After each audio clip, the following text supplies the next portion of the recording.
നമ്മളിതിൽ ബിസിനസ്സുകാരുണ്ടാകും, വീട് നിർമ്മിക്കുന്നവരുണ്ടാകും, എല്ലാവരും ഉണ്ടാകും. എൻ്റെ അഭിപ്രായം ഞാൻ പറയാൻ, പ്രിയപ്പെട്ട അനസ് ഉസ്താദ് വരെയുള്ള ആളുകൾ, ഞാൻ ഈരാറ്റുപേട്ടയിലൊക്കെ അദ്ദേഹത്തിൻ്റെ ഉവൈസ് ഉസ്താദ് അടക്കം ഇവിടെ ഉനൈസ് ഉസ്താദും എല്ലാവരും ഉണ്ട്. അതുകൊണ്ട് അതേപോലെ തന്നെ പ്രധാനപ്പെട്ട ഉസ്താദിന് അനുജന്മാരുണ്ട്. എന്നാലും പറഞ്ഞോട്ടെ, നിങ്ങൾ ഉസ്താദുമാരെ വിളിച്ചോ, തങ്ങന്മാരെ വിളിച്ചോ, എല്ലാവരും വിളിച്ചോ. പക്ഷെ നമ്മുടെ വീടിൻ്റെ ഉദ്ഘാടനം നിർവഹിക്കേണ്ടത് രാത്രി 4 മണിക്ക് തഹജ്ജുദിൻ്റെ സമയത്ത് എഴുന്നേറ്റ് നിങ്ങളാകെ കുറച്ചൊരു 5-10 ആൾക്കാർ അത് ഉദ്ഘാടനം ചെയ്യുമ്പോൾ അത് സ്വന്തം ഉമ്മയുടെ കയ്യിലേക്ക് ചാവിയേൽപ്പിക്കുക. ആ പാവം ഉമ്മ ഇങ്ങനെ തിരിക്കുമ്പോൾ കണ്ണ് നിറയുന്നതിനെയൊക്കെ കാണാൻ പറ്റും. അത് അന്നത്തെ ദിവസത്തിൻ്റെ ചാവി തിരിക്കുമ്പോഴുള്ള നിറയലല്ല, 40 വർഷമായി നിങ്ങൾക്ക് വേണ്ടി പ്രാർത്ഥിക്കുന്ന പ്രാർത്ഥനയുടെ തിരിയലാണ്. അതുകൊണ്ട് ആ ചാവി തിരിക്കുമ്പോൾ കണ്ണ് നിറയുന്നത് അതിന് വേണ്ടിയിട്ടാണ്. നമ്മുടെ ഉമ്മമാരെ നമ്മൾ ആദരിക്കുക, അവരോട് വെറുപ്പ് പ്രകടിപ്പിക്കാതിരിക്കുക. ഏത് ഉദ്ഘാടനങ്ങളുണ്ടെങ്കിലും ഞാൻ പറയുന്ന ബിസിനസ് ഉണ്ടെങ്കിൽ, ഇപ്പോൾ മുസ്തഫ സാഹിബിനെ പോലുള്ളവരൊക്കെ ഹോസ്പിറ്റലൊക്കെ തുടങ്ങുന്നുണ്ട് റിയാദിൽ എന്നാണ് എൻ്റെ അറിവ്. അതൊക്കെ ഉദ്ഘാടനത്തിന് ഞാൻ അദ്ദേഹത്തെ ഉപദേശിക്കല്ല. ഏത് വലിയ സ്ഥാപനങ്ങളുണ്ടായാലും സ്വന്തം ഉമ്മനെ കൊണ്ട്, അല്ലെങ്കിൽ പറ്റുന്നില്ലെങ്കിൽ നിങ്ങൾക്ക് ഉപ്പനെ കൊണ്ട് നമ്മൾ ഉദ്ഘാടനം ചെയ്യിക്കണം. തങ്ങന്മാരതിന് ശേഷം വിളിച്ചോളിൻ. എൻ്റെ അഭിപ്രായം പറയാണ് കേട്ടോ. തങ്ങന്മാർക്കും അതിനൊക്കെ ഇതാണ്, എന്ത് തങ്ങന്മാർക്കും ഉസ്താദുമാർക്കും ഒക്കെ ഇത് അവർക്ക് സമ്മതമാണ്. കാരണം നിങ്ങൾ അവരെ വിളിക്കണം എന്നുള്ളൂ, അത് വിളിക്കണം. മൂല്യന്മാരും വിളിക്കണം, തങ്ങന്മാരും വിളിക്കണം. അതിൻ്റെതായ പ്രാർത്ഥനകളും കാര്യങ്ങളൊക്കെ നടത്തണം. പക്ഷേ ഉമ്മയുടെ കണ്ണുനീര് പോലെ, അതുപോലെ അള്ളാഹുവിൻ്റെ അർശിനെ പിടിച്ചു കുലുക്കാൻ, അത് നെഗറ്റീവായാലും പോസിറ്റീവായാലും, അഥവാ സ്വന്തം മകൻ്റെ വീടിൻ്റെ ചാവി തിരിക്കുമ്പോൾ പോസിറ്റീവായിട്ടൊരു കണ്ണുനീര് വരും. അതല്ല, അവൻ എടങ്ങേറായ വാക്ക് പറയുമ്പോൾ നെഗറ്റീവായിട്ടൊരു കണ്ണുനീര് വരും. ഈ കണ്ണുനീര് പോലെ അള്ളാഹുവിൻ്റെ അർശിനെ പിടിച്ചു കുലിക്കാൻ ലോകത്തിലൊരു കണ്ണുനീരും വേറെയില്ല, ലോകത്തിലൊരു പ്രാർത്ഥനയും വേറെയില്ല. അതാണ് നമ്മുടെ മാതാവ് എന്ന് കുടുംബത്തിൽ നമ്മൾ വിധിയെഴുതേണ്ടതുണ്ട്. കാരണം നിൻ്റെ മാതാവിൻ്റെ കണ്ണുനീരിനെ നീ ശ്രദ്ധിക്കണമെന്ന് റസൂലുള്ളാഹി സ്വല്ലല്ലാഹു അലൈഹി വസല്ലം പറയാം. നിൻ്റെ മാതാവിൻ്റെ കണ്ണുനീരിനെ നീ ശ്രദ്ധിക്കണം. കാരണം അത് ഉറ്റി വീഴുന്നിടം കത്തിച്ചാമ്പലാകുമെന്ന് നമ്മളെ പഠിപ്പിച്ചത് പ്രവാചക തിരുമേനി സല്ലല്ലാഹു അലൈഹി വസല്ലമയാണ്. ഇന്ന് വീടുകളിൽ നിന്ന് ഉമ്മമാർ പടിയിറങ്ങാൻ, അല്ലെങ്കിൽ നമ്മുടെ മനസ്സിൽ നിന്ന് പടിയിറങ്ങാൻ. നമ്മൾ ഗൾഫിലുള്ള ആളുകൾ ഒരു പക്ഷേ ഇത് വീഡിയോയിലൂടെ കാണുന്നുണ്ടാകാം. നമ്മൾ എല്ലാ ദിവസവും ഭാര്യയ്ക്ക് വിളിക്കുന്നുണ്ട്, മണിക്കൂറുകളോളം മിനിറ്റുകളോളം സംസാരിക്കുന്നുണ്ട്. അപ്പുറത്തെ റൂമിൽ നിങ്ങളുടെ ഉമ്മയുണ്ട്. ആദ്യത്തെ 5 മിനിറ്റെങ്കിലും സ്വന്തം ഉമ്മാക്കൊരു വിളിക്ക്. എന്നിട്ട് ഉമ്മ എന്തൊക്കെ സുഖം തന്നെയല്ലേ? ഓരോ ദിവസവും തൻ്റെ മകനോട് സംസാരിക്കാൻ ഉമ്മക്ക് ആഗ്രഹമുണ്ട്. എത്ര നീ ഫോൺ വെച്ചോ എന്ന് പറഞ്ഞാലും തൻ്റെ പ്രിയപ്പെട്ട മകനോട് സംസാരിക്കാൻ ആഗ്രഹമുണ്ട്. അവിടെ ആദ്യത്തെ വിളി ചെല്ലേണ്ടത് 5 മിനിറ്റ് ഉമ്മാക്കാണ്. എന്നിട്ടത് കട്ട് ചെയ്തിട്ട് ഭാര്യനോട് പിന്നെ സംസാരിച്ചോ. അത്രത്തോളം നമ്മൾ അവരെ മുന്തിച്ച് നിൽക്കണമെന്നാണ്. ഇതേപോലെ നമ്മുടെ പിതാക്കന്മാർ, കുടുംബത്തിലെ പിതാക്കന്മാർ ഇപ്പോൾ ഇവിടെ ഇരിക്കുന്ന കുറേ കാരണവന്മാരായിട്ട് ആൾക്കാരുണ്ടല്ലോ. നമ്മൾ ചിലപ്പോൾ പ്രധാനികളാകാം, പ്രശസ്തരാകാം, തീരുമാനിക്കാൻ കപ്പാസിറ്റി ഉള്ള ആളുകളാകാം, നല്ല ബിസിനസ്സുകാരാകാം. പക്ഷെ എന്ത് ചെയ്യുമ്പോഴും അതിൻ്റെ തീരുമാനം അത് ഉപ്പയിൽ നിന്ന് വരണമെന്നതാണ്. പള്ളി കമ്മിറ്റിക്കാർ, മദ്രസക്കാർ നമുക്ക് വേണ്ടി പിരിവിന് വേണ്ടി വരികയാണ്. നമുക്ക് വേണ്ടിയിട്ടാണ് വരുന്നത്. കാരണം അത് കൊടുക്കണത് അവർക്കല്ല, നമുക്ക് വേണ്ടിയിട്ട് അവർ വരികയാണ്. അതുകൊണ്ടാണ് നമുക്ക് വേണ്ടി എന്ന് പറഞ്ഞേ. അവർ പിരിവിന് വേണ്ടി വരുമ്പോൾ നമ്മൾ നേരെ എടുത്ത് കൊടുക്കല്ലേ, നേരെ ഉപ്പൻ്റെ അടുത്തേക്ക് നിങ്ങൾ പൊയ്ക്കോളിൻ, ഉപ്പ തരുമെന്ന് പറഞ്ഞാൽ മതി. കാരണം പിന്നെ പള്ളി കമ്മിറ്റിക്കാരും പിന്നെ ഇവരും പോകേണ്ടത് ഉപ്പാൻ്റെ അടുത്തേക്കാണ്. കാരണം ഉപ്പൻ്റെ അടുത്തേക്ക് ആദ്യം പോകാത്തത്, അദ്ദേഹം പണ്ട് ഗൾഫിലായിരുന്നു, ഇപ്പം ശൂന്യതയിലാണ്. അദ്ദേഹത്തിൻ്റെ അടുത്ത് പോയാൽ ആകെ ചിലപ്പോൾ 100 രൂപ കിട്ടുള്ളൂ. മകനെ പോയി കണ്ടാൽ ചിലപ്പോൾ അത് 5000 കിട്ടുമായിരിക്കാം എന്ന് വിചാരിച്ചിട്ടായിരിക്കും മകൻ്റെ അടുത്തേക്ക് വരിക. പക്ഷേ മകൻ്റെ അടുക്കലേക്ക് പോകുമ്പോൾ മകൻ പറയേണ്ടത് നിങ്ങൾ ഉപ്പനെ കണ്ടോളിനെന്നാണ്. നമ്മുടെ ഖജാന അത് ഉപ്പയായിരിക്കണം. പള്ളിയിലേക്കും മദ്രസയിലേക്കും സംഭാവന കൊടുക്കുമ്പോൾ ഉപ്പയുടെ കയ്യിൽ കൊടുക്കുക. എന്നിട്ട് പറയും ഉപ്പ നിങ്ങൾ കൊടുത്താളിന്ന്. അതിന് 2 പ്രതിഫലമുണ്ട്. ഒന്ന് പിതാവിനെ ആദരിച്ചതിൻ്റെ പ്രതിഫലം, മറ്റൊന്ന് രഹസ്യമായി നമ്മൾ സംഭാവന കൊടുത്തതിൻ്റെ പ്രതിഫലം. ഇങ്ങനെയായിരിക്കണം നമ്മൾ ചെയ്യേണ്ടത്. ആധുനിക കാലഘട്ടത്തോട് ഇങ്ങനെ പറയുന്നുവെങ്കിൽ നിങ്ങൾക്ക് അരിശം തോന്നരുത്. പ്രത്യേകിച്ച് എൻ്റെ പുരുഷന്മാരോട് ഞാൻ പറയാം, അരിശം തോന്നരുത്. ആധുനിക കാലഘട്ടത്തെ മനസ്സിലാക്കി ഞാൻ പറയാണ്. നമ്മുടെ സ്ത്രീകൾക്കൊരു വരുമാനവുമില്ല എന്നൊരു തോന്നൽ സത്യത്തിൽ ആ സാധുക്കൾക്കുണ്ട്. ഞാനിങ്ങനെ പറഞ്ഞു പോകുമ്പോൾ ഒന്നും തോന്നരുത് കേട്ടോ, എനിക്ക് ഇവിടുന്ന് പോണേ, ചക്കിപ്പറമ്പന്മാർ പിന്നെ എന്നെ പിടിച്ചു വെക്കരുത്. ഞാൻ പറയുന്നത് എന്താണെന്ന് വെച്ചാൽ, സ്ത്രീകൾക്ക് പ്രത്യേകിച്ചൊരു വരുമാനവുമില്ല എന്ന തോന്നൽ സാധാരണയായിട്ട് സ്ത്രീകൾക്കുണ്ട്. സത്യത്തിൽ അവർക്ക് ഡെയിലി കൂലി കൊടുക്കുകയാണെങ്കിൽ ഡെയിലി കൂലി കൊടുക്കുകയാണെങ്കിൽ മാസത്തിൽ 1 ലക്ഷം റുപ്യ ശമ്പളം കൊടുത്താലും തീരൂല അവരുടെ പണി. കാരണം എന്താണെന്ന് വെച്ചാൽ അവർക്ക് ചോറ് വെക്കലും ചായ വെക്കലും മാത്രമൊന്നുമല്ല. ഞാൻ നിങ്ങളെ സ്നേഹിച്ചുകൊണ്ട് മുമ്പൊരു ഒരു പ്രസംഗം പ്രസംഗിച്ചിട്ടുണ്ട്. അവർ കയ്യടിക്കുകയാണ് കേട്ടോ. ഞാൻ അവർ കയ്യടിക്കാൻ വേണ്ടി പറഞ്ഞതല്ല. ഞാൻ പറഞ്ഞത് ഈ അടുക്കളയിൽ എന്താ നിങ്ങൾക്ക് ഇത്ര പണി, നിങ്ങളെ രക്ഷപ്പെടുത്താൻ വേണ്ടി പറഞ്ഞതാണ്. അതെനിക്ക് പുലിവാലായി. പിന്നെ അതായത് നിങ്ങൾ രക്ഷപ്പെടുത്തുക. ഈ അടുക്കളയിൽ നിങ്ങൾക്ക് എന്താ ഇത്ര പണി, ചോറും ചായയൊക്കെ പെട്ടെന്ന് ഉണ്ടാക്കി അവിടെ നിന്ന് രക്ഷപ്പെടുക. എന്നിട്ട് നമുക്ക് എന്തൊക്കെയുണ്ട്, ഖുർആൻ ഓതാനുണ്ട്, ദിക്റുകൾ ചെല്ലാനുണ്ട്, കുറച്ച് വായിക്കാനുണ്ട്, പഠിക്കുന്നവർക്ക് പഠിക്കാനുണ്ട്. ഇത് 24 മണിക്കൂറും അടുക്കള യൂണിവേഴ്സിറ്റി ഒന്നുമല്ലല്ലോ, അവിടെ കിടന്നിട്ട് എങ്ങനെ തിരിയാൻ എന്ന് ഞാൻ പ്രസംഗിച്ചിട്ടുണ്ട്. അപ്പോൾ ചില ആൾക്കാർ കമൻ്റ് എഴുതിയിട്ടുണ്ട്. അത്ര അതിൽ ഞാൻ നോക്കാറില്ല, ഞാൻ വീഡിയോ ഉള്ളതിൽ പിന്നെ ഇത് നോക്കാറില്ലല്ലോ. അപ്പോൾ അതിൽ എഴുതിയിട്ടുണ്ട് അത്ര, ഉസ്താദ് നിങ്ങൾക്ക് എന്തും പറയാം. കാരണം എന്താണെന്ന് വെച്ചാൽ ഞങ്ങൾക്ക് ചായ ഉണ്ടാക്കലും ചോറുണ്ടാക്കലും മാത്രമൊന്നല്ല പണി, എന്തൊക്കെ പണി വേറെ കിടക്കണമെന്നാണ്. എല്ലാ പണിയും കൂടി കൂട്ടിയാൽ, നമ്മളിപ്പോൾ അത് അറിയാത്തവരൊന്നുമല്ലല്ലോ, നമുക്കുണ്ടല്ലോ ഇപ്പോൾ ഇവരൊക്കെ, ഇതൊക്കെ പാടെ കൂട്ടിയാൽ വലിയ സാലറി. അപ്പോൾ വലിയ ബേജാറാകുണ്ട് കേട്ടോ. ഇനിയിപ്പോൾ നിങ്ങൾ ശമ്പളം കൊടുക്കണം എന്നാണോ പറഞ്ഞത് എന്നാണ്. അല്ല, ഞാൻ പറയാം എൻ്റെ അഭിപ്രായമാണ്, നമ്മുടെ ബിസിനസ്സിൽ നമ്മുടെ ഉമ്മക്കൊരു പാർട്ട്ണർഷിപ്പ് ഉണ്ടാകണം. നമ്മുടെ ബിസിനസ്സിൽ നമ്മുടെ ഉപ്പക്കൊരു പാർട്ട്ണർഷിപ്പ് ഉണ്ടാകണം. നമ്മുടെ ബിസിനസ്സിൽ നമ്മുടെ ഭാര്യയ്ക്കൊരു പാർട്ട്ണർഷിപ്പ് ഉണ്ടാകണം. ഞാനിത് പറയാനുള്ള കാരണം എന്താണെന്ന് വെച്ചാൽ, നിങ്ങൾക്ക് മാസത്തിൽ ബേജാറാവുണ്ടോ? ഇല്ലല്ലോ. മാസത്തിൽ സത്യത്തിൽ 1 ലക്ഷം റുപ്യ വരുമാനം ഉണ്ടെന്ന് വിചാരിച്ചോളൂ. ഇവർക്ക് എല്ലാവർക്കും കൂടി കൊടുക്കേണ്ടി വരും ചിലപ്പോൾ ഒരു 15,000 റുപ്യ. നിങ്ങൾ 15% കൊണ്ട് എല്ലാവർക്കും കൂടി വെച്ചാൽ മതി. 10 ലക്ഷം റുപ്യാണ് നിങ്ങൾക്ക് വരുമാനം മാസത്തിൽ എന്ന് വിചാരിച്ചോ. അങ്ങനെയുള്ള ബിസിനസ്സുകാരുണ്ടാവുമല്ലോ. അങ്ങനെ ഉണ്ടെങ്കിൽ നിങ്ങൾ എല്ലാവർക്കും കൂടി 1 ലക്ഷം റുപ്യ കൊടുത്താൽ മതിയെന്ന്. ഇയാളെ കൊണ്ടുവന്നത് ഇടങ്ങറായല്ലോ എന്ന് ആർക്കും വിചാരിക്കരുത്. ഞാൻ പറയാം, ആധുനിക കാലത്തിൽ അത് ചെയ്യണം. കാരണം അവർ സ്വതന്ത്രമാകാനൊന്നിനും വേണ്ടിയിട്ടല്ല. ഈ പാവങ്ങൾക്ക് സ്വന്തമായിട്ട് കുറേ കാര്യങ്ങൾ ചെയ്യണമെന്നുണ്ട്. സ്വന്തമായിട്ടൊരു എന്തെങ്കിലുമൊക്കെ പള്ളിക്ക് കൊടുക്കണമെന്നുണ്ട്, മദ്രസയ്ക്ക് കൊടുക്കണമെന്നുണ്ട്. പാവങ്ങളായ ആൾക്കാർക്ക് എന്തെങ്കിലുമൊക്കെ പിന്നെ അങ്ങനെ ഉണ്ടല്ലോ. ഇവർക്ക് അതൊക്കെ നമ്മളെ അടുത്ത് തന്നെ ഇങ്ങനെ ചോദിക്കാൻ നിൽക്കണ്ട. ഈ പൈസ അവർ സ്വന്തമായിട്ട് അങ്ങനെ ഉപയോഗിക്കൊന്നുമില്ല. അവരൊറ്റയ്ക്ക് ഹോട്ടലിൽ പോവുക, ഒറ്റയ്ക്ക് അവിടെ പോവുക, അതൊന്നും ഉണ്ടാവില്ല. ഇവർ കൊടുക്കുന്നത് പിന്നെ ആർക്ക് തന്നെ ആയിരിക്കും, അവിടുത്തെ പാവങ്ങളായ ആൾക്കാർക്ക്. കല്യാണത്തിന് പൈസ ഇല്ല എന്ന് പറയുമ്പോൾ അവളുടെ വകയായിട്ടൊരു 5,000 കൊടുക്കുക. അതൊക്കെയാണ് അതിൻ്റെ ഒരു രീതി. പറ്റുമെങ്കിൽ, ഞാൻ വന്നിട്ട് വിവാദം പ്രസംഗിച്ചു പോവല്ല, പറ്റുമെങ്കിൽ. കാരണം ഞാൻ അറിയുന്ന കുറേ ബിസിനസ്സുകാരുണ്ട്. ആ ബിസിനസ്സുകാരൊക്കെ എങ്ങനെ ചെയ്തിട്ട് ഭയങ്കരമായിട്ട് സക്സസ് ആയിട്ടുണ്ട്. എന്നോടൊരു ബിസിനസ് ഇപ്പോൾ 70ാമത്തെ ഷോപ്പ് ഞാൻ ഉദ്ഘാടനം ചെയ്യാൻ വേണ്ടി പോയേ. 70 ഷോപ്പ് പിന്നിട്ട ആൾ പറയാണ്, എൻ്റെ ഉമ്മാനെ ഇതിൽ പാർട്ട്ണറാക്കിയതിൻ്റെ ശേഷം അതുവരേക്ക് 20 ഷോപ്പാകാൻ ഞാനിങ്ങനെ കഷ്ടപ്പെട്ട് പോവുമായിരുന്നു. എൻ്റെ ഉമ്മാനെ പാർട്ട്ണറാക്കിയതിന് ശേഷം എന്നുള്ള വേഗതയിലാണ് 70 ഷോപ്പ് ഫിനിഷ് ആയതെന്നാണ്. അതുകൊണ്ട് നമ്മൾ വിചാരിക്കേണ്ട ദീന്നെടുത്ത് ഡാണ്ട് കൊടുക്കേണ്ടി വരുമല്ലോ. ഇതൊന്നും നിർബന്ധമൊന്നുമല്ല കേട്ടോ. നിങ്ങൾ ജസ്റ്റ് അങ്ങനെ ഒരു പാർട്ട്ണർഷിപ്പ് ഇട്ടുകെ 1% അല്ലെങ്കിൽ 2%, എന്നിട്ട് അത് കണക്കൂട്ടാനൊന്നും ഭാര്യമാരും ഉമ്മയും നിൽക്കും ചെയ്യരുത്. അത് വേറെ കാര്യം കേട്ടോ. എൻ്റെ ശതമാനം ഉണ്ടല്ലോ, എൻ്റെത് ഈ ഫ്രീ ആയിട്ട് കിട്ടുന്ന ഷെയറിന് കണക്കൂട്ടാൻ നമ്മൾ വല്ലാണ്ട് ചെയ്യരുത്. അത് നമ്മൾ കണക്കൂട്ടിട്ടുണ്ട് തരും. അല്ലാതെ ഇങ്ങനെ ചൊറായിട്ട് അങ്ങോട്ട് ചെന്നിട്ട് ബേജാറാക്കരുത് ആളുകളെ. അപ്പോൾ അത് എന്ത് ചെയ്യുക, ആ പൈസ എടുത്ത് കൊടുക്കുക. അപ്പം എന്താവും, കുടുംബത്തിലൊരു സമാധാനം ഉണ്ടാവും. തന്നെയല്ല, ചില കുട്ടികളൊക്കെ പറയാറുണ്ട്, എന്തെങ്കിലുമൊക്കെ മൊബൈൽ വാങ്ങിക്കണമെന്ന് പറയുമ്പോൾ, എന്തിനാപ്പോൾ നിനക്ക് മൊബൈൽ എന്ന് ഉമ്മ പറയുമ്പോൾ, നിങ്ങളല്ലല്ലോ ഇതിനിവിടെ പൈസ ചെലവാക്കണത് എന്ന് ചോദിക്കുന്ന മക്കളുണ്ട്. ഉമ്മയൊരു വേലക്കാരിയെ പോലെ കാണുന്ന മക്കളുണ്ട്. ഞാനത് വെച്ചിട്ടാണ് നിങ്ങളോട് ഈ പറഞ്ഞത്. ഉമ്മൻ്റെ അടുത്തൊരു പൈസയും ഇല്ലാത്തതിൻ്റെ പേരിൽ, എല്ലാം വാപ്പ കൊടുക്കുന്നതിൻ്റെ പേരിൽ, അത് അങ്ങനെ തന്നെ നടക്കട്ടെ. പക്ഷെ ഒന്നുമില്ലാത്തതിൻ്റെ പേരിൽ, പരമദരിദ്രമായി മാറിയിട്ടുള്ള പെണ്ണുങ്ങളായി മാറിയതിൻ്റെ പേരിൽ അവർ ചിലപ്പോൾ അവരുടെ വാപ്പ വലിയ പൈസയുള്ള ആളാകൂല. ആങ്ങളാര് കൊടുത്താൽ ചിലപ്പോൾ ഭർത്താവിന് ഈഗോ ഇളകും. അതുകൊണ്ട് ഭർത്താവിൻ്റെ വകയായിട്ട് തന്നെ മാസത്തിൽ എന്തെങ്കിലും ഒരു ചെറിയ വരുമാനം ഉണ്ടെങ്കിൽ എന്ത് രസമായിരിക്കുന്ന ജീവിതം. അതുകൊണ്ട് നെകളിപ്പ് കാണിക്കരുത്. ഭർത്താവിൻ്റെ ഔദാര്യം തന്നെയാണ് ഇതെന്ന് മനസ്സിലാക്കണം. പക്ഷേ അങ്ങനെയുണ്ടെങ്കിൽ രസമായിരിക്കും. ഉറപ്പായും അതൊരു കൂട്ടുത്തരവാദിത്തത്തിൻ്റെ പേരിൽ.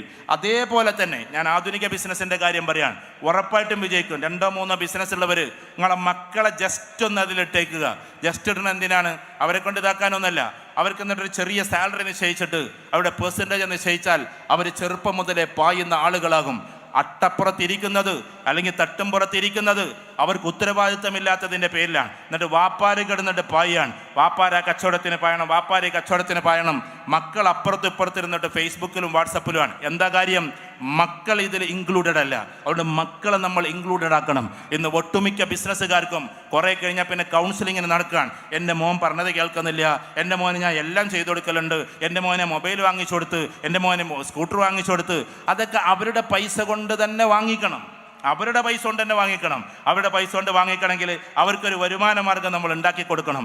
അങ്ങനെ സ്ട്രാറ്റജിക്കലി നമ്മൾ ബിസിനസ് ഫാമിലി ആണെങ്കിൽ അപ്പോൾ ജോലി ചെയ്യണവർ എന്ത് ചെയ്യും സാറേ എന്ന് ചിലപ്പോൾ നിങ്ങൾ ചോദിക്കും. ഇപ്പോൾ ബിസിനസ്സുകാരെ കഥയല്ലേ നിങ്ങൾ പറഞ്ഞത് എന്ന് ഞാൻ പറയും. എല്ലാ ജോലി ചെയ്യുന്നവരും ചെറുതായിട്ട് എന്തെങ്കിലും ഒരു ബിസിനസ് തുടങ്ങണമെന്നാണ് ഞാൻ പറയാം. ചെറുതായിട്ട്, ചെറിയ രീതിയിലെങ്കിലും. കാരണം ജോലി നമ്മുടെ ശരീരം കൊണ്ട് ചെയ്യുന്നതാണ്, ബിസിനസ് നമ്മുടെ ബുദ്ധി കൊണ്ട് ചെയ്യുന്നതാണ്. നമ്മളില്ലെങ്കിലും മുന്നോട്ട് പോകുന്നതിൻ്റെ പേരാണ് ബിസിനസ്, നമ്മൾ ഉണ്ടായാൽ മാത്രം പോകുന്നതിൻ്റെ പേരാണ് ജോലി.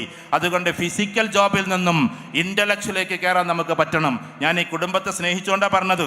അതുകൊണ്ട് ബിസിനസ് പരമായി ചെറുതായിട്ടെങ്കിലും നഷ്ടപ്പെടാത്ത രീതിയിലുള്ള നല്ല നല്ല ബിസിനസ്സുകൾ കണ്ടെത്തി ഒരുപാട് ഇൻവെസ്റ്റ് ചെയ്യാതെ, ഫോർ എക്സാമ്പിൾ നമ്മുടെ കുട്ടികളോട്, വാര്യംകുന്നത്ത് കുടുംബത്തിൻ്റെ പേരക്കുട്ടികളോട് ഞാൻ പറഞ്ഞോട്ടെ, നിങ്ങൾക്ക് വേണമെങ്കിൽ എന്ത് ചെയ്യാം, നല്ല രീതിയിൽ പിന്നെ ഇൻ്റർനാഷണൽ ട്രേഡിംഗ് എന്ന് പറയുന്നൊരു സാധനമുണ്ട്.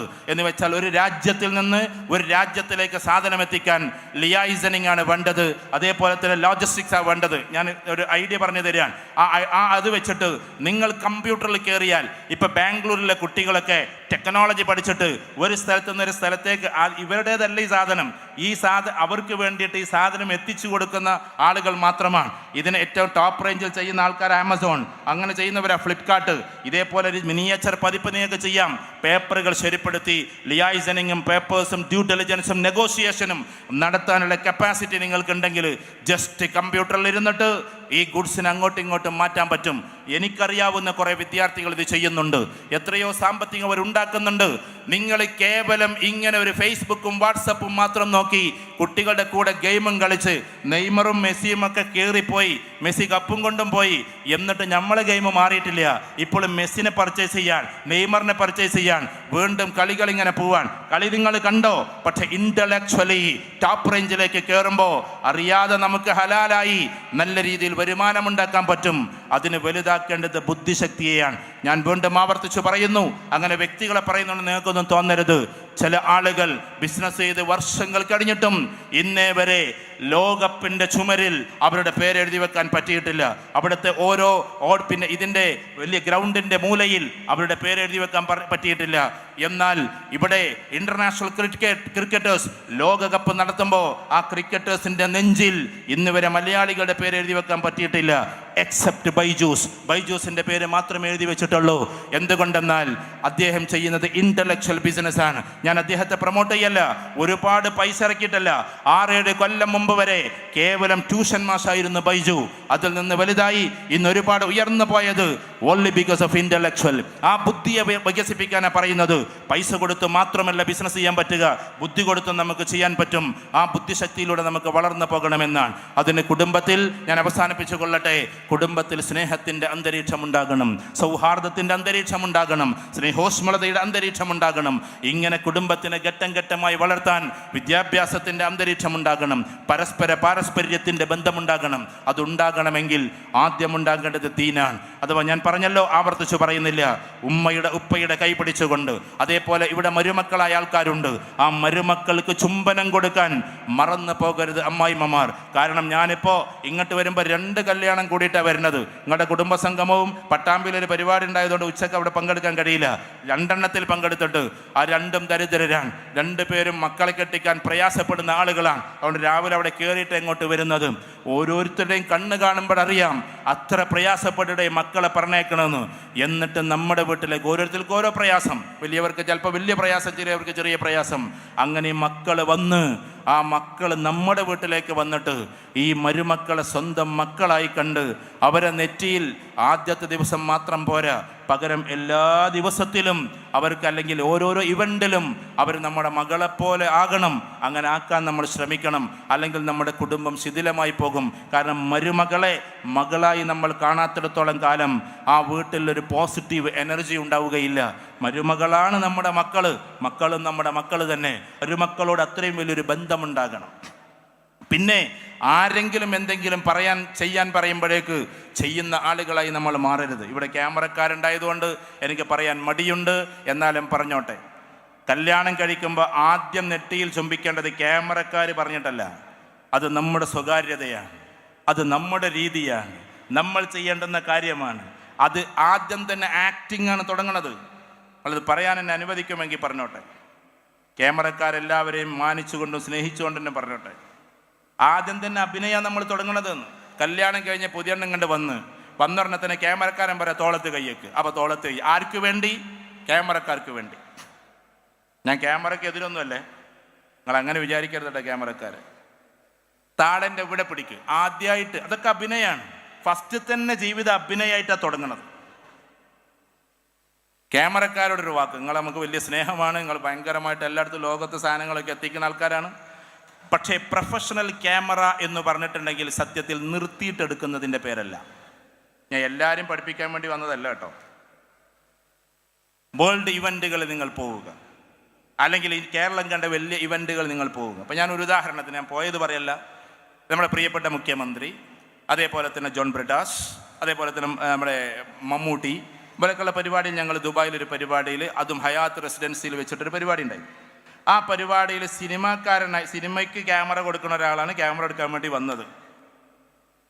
ഒരൊറ്റ മിനിറ്റ് പോലും ഒരാളെ അദ്ദേഹം നിർത്തിയത് നമ്മൾ കണ്ടില്ല. കാരണം ഈ പറഞ്ഞവരൊന്നും നിന്നു കൊടുക്കുന്ന ആൾക്കാരും അല്ല. മുഖ്യമന്ത്രിനെ പിടിച്ചിട്ട് ഇങ്ങനെയൊക്കെ അങ്ങനെയൊക്കെ എന്ന് പറഞ്ഞാൽ മൂപ്പര് നിൽക്കൂല, അതിനേക്കാളും കട്ടയാണ് മറ്റാൾ. അപ്പോൾ ചുരുക്കി പറഞ്ഞിട്ടുണ്ടെങ്കിൽ എന്താന്ന് പറഞ്ഞാൽ ഈ പറഞ്ഞ അതിന് ഒരിക്കലും പേരുണ്ട്. ഞാൻ പറഞ്ഞത് ആ സാധനം എങ്ങനെ പകർത്തണം, അവരാ നിൽക്കുന്നതിനെ പകർത്താൻ പറ്റണം. ഞാൻ പറഞ്ഞ മനസ്സിലായോ? വർത്താനം പറഞ്ഞിരിക്കണത്, അങ്ങോട്ടും ഇങ്ങോട്ടും നടക്കുന്നത്, അതിനെ പകർത്തുക. അല്ലാതെ അതിനു വേണ്ടി നിൽക്കുക, അതിനു വേണ്ടി താട പിടിക്കാൻ പറയുക, അതിനു വേണ്ടി തോളത്ത് കൈയിടാൻ പറയുക, അതൊക്കെ ഒരു ക്ലീശേ സാധനമാണ്. അങ്ങനെ പറഞ്ഞുകൊണ്ട് നിങ്ങൾക്കൊന്നും തോന്നരുത്. നേരെ മറിച്ചിട്ട് ആ ഒരു ഇവൻറ്റിന് അങ്ങനെ ക്യാമറക്കാർക്ക് അതിമനോഹരമായിട്ട് അതിൻ്റെ പേരറിയാം. ആ ഇവൻറ്റിന് അങ്ങനെ പകർത്തണമെങ്കിൽ, ഫോർ എക്സാമ്പിൾ, പുതിയാപ്പളി അമ്മോശനും കൂടി വർത്താനം നമുക്ക് കണ്ടാൽ തന്നെ അറിയും. കുറച്ചൊരു സൈക്കോളജിക്കൽ കണ്ണുള്ള ആൾക്കാർക്ക് അത് ക്യാമറക്കാർ പറഞ്ഞു കൊടുത്തിട്ട് വർത്താനം പറയാമെന്ന് അറിയും. നേരത്തെ അവർ നാച്ചുറലി പറഞ്ഞുകൊണ്ടിരിക്കട്ടെ, അതിനെ പകർത്തലാണ്. അപ്പോൾ ക്യാമറക്കാരൻ എങ്ങനെ ആവേണ്ടി വരും, ക്യാമറക്കാരൻ അങ്ങനെ ആവേണ്ടി വരും. ക്യാമറക്കാരൻ കിടന്നിട്ട് ഇങ്ങനെ എന്താക്കേണ്ടി പാമ്പിനെ പോലെ ഉഴലേണ്ടി വരും. നല്ല സുന്ദരമായിട്ട് കിട്ടും. ദയവ് ചെയ്തിട്ട് മറ്റുള്ളവർക്ക് വേണ്ടി നമ്മുടെ പേഴ്സണാലിറ്റിയെ ഒരിക്കലും എന്താക്കരുത്. എല്ലാ ക്യാമറക്കാരെയും മാനിച്ചുകൊണ്ട് തന്നെ പറഞ്ഞോട്ടെ, നിങ്ങളൊരു എതിർപ്പും നമുക്കില്ല. പക്ഷേ ഇതൊരു നിങ്ങളുടേതായ കാര്യം ശരിയാക്കി. ഇനി ക്യാമറക്കാരെ കുറിച്ച് പറയാം, ഇവർക്ക് ഈ ആൽബം നല്ലോണം ശരിയാക്കിയാൽ മാത്രമല്ല അവരുടെ വർക്ക് നടക്കുള്ളൂ. അതുകൊണ്ട് ആ പാവങ്ങൾ നിർത്തുകയാണ്. പക്ഷെ അതിനെ ഒപ്പിയെടുക്കാൻ നമുക്ക് പറ്റണം, ഓരോ രംഗങ്ങളെ. എന്നിട്ട് എല്ലാം അവർക്ക് സബ്മിറ്റ് ചെയ്യണം, വേണ്ടാത്തതിനെ ഡിലീറ്റ് ചെയ്യണം, എന്നിട്ട് ആൽബമാക്കി കൊടുക്കണമെങ്കിൽ അത് ഞാൻ പറയും ഇഫ് ക്ലോസ്, നമുക്ക് വേണോ വേണ്ടെന്നുള്ള വേറെ കാര്യങ്ങൾ. അങ്ങനെ കൊടുക്കാന്നല്ലാതെ നമ്മുടെ പേഴ്സണാലിറ്റിയെ എവിടെയെങ്കിലും കൊണ്ടുപോയി കളഞ്ഞേക്കരുത്. ഈ പറയുന്ന ചക്കിപ്പറമ്പൻ കുടുംബത്തിലെ ഒരു കുട്ടിയും ഇങ്ങനെ ചുരം കയറി ഊട്ടിയിലേക്ക് പോകുമ്പോൾ തൻ്റെ പ്രിയപ്പെട്ട കൂട്ടുകാരൻ ഒരു സാധനം തന്ന്, മോനെ ഇതൊന്ന് വലിച്ചു നോക്കുമെന്ന്, ഭയങ്കര രസമാണ്, നമ്മൾ ഊട്ടിക്ക് പോവല്ലേ, ആ തണുപ്പിനെയൊക്കെ ഇല്ലാതെയാക്കാൻ നമുക്ക് പറ്റും, ഒന്ന് വലിച്ചോ എന്ന് പറയുമ്പോൾ അതിനെ ചുണ്ടോടടുപ്പിക്കുന്ന ഡോമിനേറ്റഡ് മെൻറ്റാലിറ്റിയുള്ള ആളുകളുടെ കീഴ്വഴക്കക്കാരനായി നമ്മൾ നിൽക്കരുത്. പകരം നോ നെവർ എന്ന് പറയാൻ പറ്റുന്ന പേഴ്സണാലിറ്റിയായി നമ്മൾ മാറണം. പാലിൽ നിന്നാണ് വെണ്ണയെടുക്കുന്നത്. പാലിനെ കുളത്തിൽ കൊണ്ടുപോയി ഒഴിച്ചാൽ അതില്ലാതെയാകും. അതേ പാലിൽ നിന്ന് വെണ്ണയായി മാറിയിട്ടുള്ള പേഴ്സണാലിറ്റി ഉണ്ടല്ലോ, ഒരുപാട് കാലാന്തരങ്ങളിലൂടെ വന്ന വ്യക്തി ആ കാലങ്ങൾക്ക് ശേഷം അല്ലെങ്കിൽ ആ ദിവസങ്ങൾക്ക് ശേഷം ഇങ്ങനെ ഒരു വ്യക്തിയായി മാറുമ്പോൾ ആ ഒരു വെണ്ണയെ കൊണ്ടുപോയി നിങ്ങൾ കടലിൽ കൊണ്ടുപോയിട്. കടലിൻ്റെ തിരമാലയിലും അത് തത്തിക്കളിക്കും, ഒന്നും ലയിച്ചു ചേരാതെ. അതാണ് ദ ഗ്രേറ്റ് പേഴ്സണാലിറ്റി. നമ്മളെന്ന വ്യക്തിത്വം അതായിരിക്കണം. എങ്ങോട്ടും നമുക്ക് പോകാം, എവിടെയും സഞ്ചരിക്കാം, ആരോട് കൂടെയുമാകാം. പക്ഷേ ഉറച്ചു നിന്നൊരു വ്യക്തിയുടെ കുടുംബമാണ് നിങ്ങളുടേത്.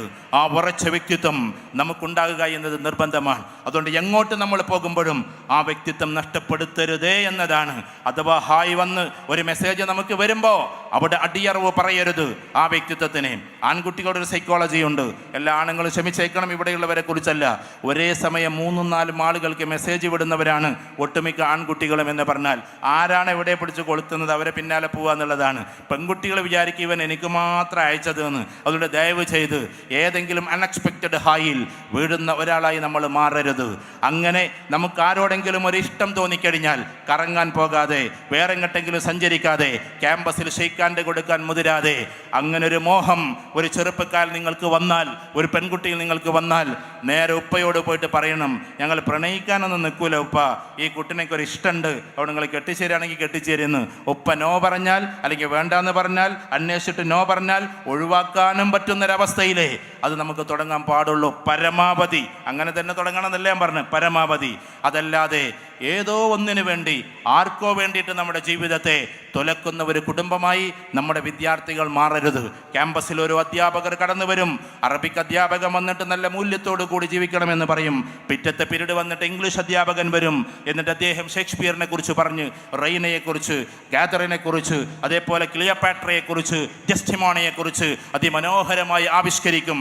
എന്നിട്ട് പറയും പ്രണയം അതുല്യമാണ്, അതുകൊണ്ട് പ്രണയിക്കണമെന്ന്. തൊട്ട് മുമ്പത്തെ അറബിക് മാഷ് പറഞ്ഞത് അതിലേക്ക് പോകരുതെന്ന്, ഇംഗ്ലീഷ് മാഷ് പറഞ്ഞത് ഇങ്ങനെ. പിന്നെ ചിലപ്പോൾ SS-ൻ്റെ സാറ് പറയും, SS-ൻ്റെ സാറ് വന്നിട്ട് പറയും ഞാൻ പഠിക്കാൻ പോകുന്ന കാലത്ത് അങ്ങനെ പോയിരുന്ന കാലഘട്ടത്തിൽ എത്തിസ്റ്റായിരുന്നു, ഇപ്പോഴും ഞാൻ അതൊക്കെ തന്നെയാണ്, നിരീശ്വരവാദമാണ് എൻ്റെ പണി. കുട്ടികൾ മൊത്തത്തിൽ കോൺട്രാഡിക്ഷനിലാണ്. ഏത് ക്യാമ്പസിൽ എങ്ങനെ പോകണമെന്ന കോൺട്രാഡിക്ഷൻ. അതുകൊണ്ട് അധ്യാപകർ അവരുടെ മൂല്യങ്ങളെ ഇറക്കി വെക്കേണ്ടുന്ന, അവരുടെ ചിന്തകളെ ഇറക്കി വെക്കേണ്ടുന്ന സ്ഥലത്തിൻ്റെ പേരല്ല ക്യാമ്പസ്. അതിൽ നിന്ന് വഴുതി മാറാൻ നമുക്ക് പറ്റണം. നമുക്ക് സ്വന്തമായൊരു വ്യക്തിത്വം ഉണ്ടാകണം. ഏത് അധ്യാപകർ പറഞ്ഞാലും ആര് പറഞ്ഞാലും തനതായ ശൈലിയിലൂടെ മുന്നോട്ട് പോകാനും സ്വന്തം വ്യക്തിത്വത്തെ രൂപാന്തരപ്പെടുത്താനും ഈ കുടുംബത്തിലെ കുട്ടികൾക്ക് സാധ്യമാകണമെന്നതാണ്. പണ്ട് രാഷ്ട്ര നിർമ്മാണത്തിന് വേണ്ടി നമ്മുടെ പ്രിയപ്പെട്ട മുൻഗാമി ഒരുപാട് ശക്തിയുക്തമായി പോരാടിയതുപോലെ കാലങ്ങൾക്ക് ശേഷം ഈ രാഷ്ട്രം ആവശ്യപ്പെടുമ്പോൾ, ഈ ലോകം ആവശ്യപ്പെടുമ്പോൾ സമാധാനത്തിന് വേണ്ടി, മാനവരാശിയുടെ ഐക്യത്തിന് വേണ്ടി എല്ലാ മനുഷ്യരും ഒരേപോലെ നിന്നുകൊണ്ട് നല്ല ഐക്യത്തോടു കൂടി മുന്നോട്ട് പോകാൻ വീണ്ടും ഈ കുടുംബത്തിലെ അംഗങ്ങൾ ഒരിക്കൽ കൂടി സംജാതമാകണേ, അതിനുവേണ്ടി സമന്വയിക്കണേ എന്ന് മാത്രം പറഞ്ഞുകൊണ്ട് എൻ്റെ പ്രിയപ്പെട്ട കുടുംബാംഗങ്ങളോട് അടുത്ത കുടുംബത്തിനെ മുന്നോട്ട് കൊണ്ടുപോകുമ്പോൾ മൂല്യത്തോടു കൂടി മാത്രം പോവുക. ഇന്നത്തെ ദിവസം ഇവിടെ നിന്ന് നിങ്ങൾ പിരിഞ്ഞു പോകും. ഈ ചക്കിപ്പറമ്പൻ കുടുംബം ഇവിടത്തേക്കാൾ വലിയ പന്തലാണ് അപ്പുറത്ത് കാണുന്നത്. അപ്പുറത്തെ ജനങ്ങളും അവരെല്ലാവരും അവിടെ ഇരിക്കുമ്പോൾ ഈ മൂലയിൽ എവിടെയോ ഒരു പാവപ്പെട്ട സ്ത്രീ ഉണ്ടാകും. ഞാനൊരു സിംബോളിക്കായിട്ട് പറയാൻ, ആ പാവം ഇന്നിവിടെ വന്നിട്ടുണ്ടാവുക. ഒരു പക്ഷേ വണ്ടി വിളിച്ച് വരാൻ പോലും കഴിയാതെ ആയിരിക്കാം. ആ പാവം ആളുകളെ കണ്ടെത്താൻ നിങ്ങൾക്ക് കഴിയും. അങ്ങനെയൊക്കെ ചെയ്യുന്നവരുടെ നേതൃത്വമാണ് നിങ്ങൾക്കുള്ളത്. അതുകൊണ്ട് അവർക്കൊരു വീട് വെക്കണമെന്ന് പറയുമ്പോൾ ആ വീട് വെച്ചു കൊടുക്കാൻ നമുക്ക് പറ്റണം. അതിനു വേണ്ടിയിട്ട് നമ്മുടെ സാമ്പത്തികം കാരുണ്യഹസ്തം പോലെ, കാരുണ്യത്തിൻ്റെ കൈകൾ പോലെ നീട്ടാൻ നമുക്ക് പറ്റണം. നമ്മുടെ കൂട്ടത്തിൽ ആരെങ്കിലും ഒരാൾ കിഡ്നി രോഗിയാകുമ്പോൾ 15,000 20,000 രൂപ ഡയാലിസിസിന് വേണ്ടി വരുമ്പോൾ അതിന് വേണ്ടിയിട്ട്, ആ ഡയാലിസിസിന് വേണ്ടിയിട്ട് കൊടുക്കാൻ നമുക്ക് പറ്റണം. ഒപ്പം നന്ദി ചെയ്യാനും നമുക്ക് പറ്റണേ. ഞാൻ ആവർത്തിച്ച് പറയുന്നു, മൂല്യമെന്നാൽ, ദീനെന്നാൽ, ഞാൻ അവസാനിപ്പിക്കുന്നു, അത് ദീനാണ്. ദീനെന്ന് പറഞ്ഞാൽ അത് നന്ദിയാണ്. അഥവാ സുജൂദിൽ കിടന്നുകൊണ്ട് ശുക്രിൻ്റെ സുജൂദ് ചെയ്യാൻ നമുക്ക് പറ്റണം. എങ്ങനെ പറ്റണം എന്നറിയോ? എന്ത് കാര്യം വന്നാലും ശുക്രിൻ്റെ സുജൂദ് അത് ചെയ്തുകൊണ്ട് മുന്നോട്ട് പോകണേ. അച്ചടി വെച്ച് ഉയരുന്നത് നമുക്ക് കാണാൻ പറ്റും. ഏതായിരിക്കണമെന്നറിയോ ആ ശുക്രിൻ്റെ സുജൂദ്? ഉദാഹരണത്തിന് ഈ കൂട്ടത്തിൽ ആർക്കും കിഡ്നി ഫെയിലിയർ ആയിട്ടുണ്ടാകില്ല. കിഡ്നി രോഗം വന്നിട്ട് കരഞ്ഞുകൊണ്ട് അള്ളാഹുവിലേക്ക് ദുആ ചെയ്യുന്നതിനേക്കാൾ അള്ളാഹ്ക്ക് ഇഷ്ടം അങ്ങനെ നിങ്ങൾ ചെയ്തോളൂ. പക്ഷേ ഒരു ശുക്രിൻ്റെ സുജൂദ് ചെയ്തുകൊണ്ട് ഇത്രയും വയസ്സുവരേക്കും കിഡ്നിയുടെ രോഗം തരാത്ത അള്ളാഹുവേ നിനക്കാണ് സർവസ്തുതിയുമെന്ന് പ്രാർത്ഥിക്കലാണ്. ഇത്രയും കാലം വരേക്കും എനിക്ക് കിഡ്നി രോഗം തരാത്ത തമ്പുരാനെ നിനക്കാണ് സർവസ്തുതിയുമെന്ന് പ്രാർത്ഥിക്കലാണ്. അങ്ങനെ സ്നേഹത്തോടെ ശുക്രിൻ്റെ വക്താക്കളായി പഠിപ്പിൻ്റെ വിധാനത്തിലേക്ക് ഉയർന്ന് സൗഹാർദ്ദത്തിൻ്റെ ഭൂമികയിൽ ആളുകളെ സഹായിച്ചു കൊണ്ടുപോകാൻ നമുക്ക് സാധ്യമാകട്ടെ എന്നും ഈ കുടുംബം മാത്രമല്ല, നിങ്ങളെന്ന് നേതൃത്വം കൊടുത്തുകൊണ്ട് കേരളക്കരയോട് ആവശ്യപ്പെട്ടുകൊണ്ട് മുന്നോട്ട് പോകുമ്പോൾ ഒരുപക്ഷെ മലബാറിലെ ഏറ്റവും വലിയ സൗധം അത് വാരിയംകുന്നത്ത് കുഞ്ഞഹമ്മദാജിയുടെ പേരിലായിരിക്കും. അങ്ങനെ തന്നെ ആകട്ടെ എന്ന പ്രാർത്ഥനയോടെ ആ മഹാനുഭാവന്റെ മയ്യത്ത് പോലും കാണാൻ ഭാഗ്യമില്ലാത്ത, ഖബർഗേഹത്തിൽ പോയിട്ടൊന്ന് പ്രാർത്ഥിക്കാൻ പോലും സൗഭാഗ്യമില്ലാത്ത, വായുവിലേക്ക് പ്രാർത്ഥിക്കേണ്ടി വന്ന് ഈ കാലത്തെ വിളിച്ചോതി നമ്മൾ പറഞ്ഞോട്ടെ, ഇനിയും കാലത്തിലൂടെ ജീവിക്കുക, കാലത്തിന് വേണ്ടി ജീവിക്കുക. വാരിയംകുന്നൻ്റെ ഓരോ ശ്വാസവും പോലെ ഈ രാജ്യത്തിനും ഇവിടുത്തെ മാനവരാശിക്കും വേണ്ടി ഈ കുടുംബം ഇനിയും മുന്നോട്ട് പോവുക. മൂല്യത്തോടെ ഏകഛത്രാധിപതിയും സർവാധിപതിയും സമഗ്രാധിപതിയുമായ അള്ളാഹുവിലേക്ക് മാത്രം തിരിഞ്ഞുകൊണ്ട് മുന്നോട്ട് പോവുക. റസൂലുള്ളാഹിയുടെ സുന്നത്തോടെ മുന്നോട്ട് പോവുക. എല്ലാ മാനവരാശിയും സ്നേഹിച്ച് മുന്നോട്ട് പോവുക. എല്ലാ മനുഷ്യരെയും നെഞ്ചിൽ ചേർത്തുകൊണ്ട് ഈ രാജ്യത്തോട്, ഈ കേരളക്കരയോട് പറയാൻ പറ്റണം, ഞങ്ങൾ വാരിയംകുന്നൻ്റെ പേരക്കിടാക്കളാണ് എന്ന്. അസ്സലാമു അലൈക്കും വറഹ്മത്തുള്ളാഹി.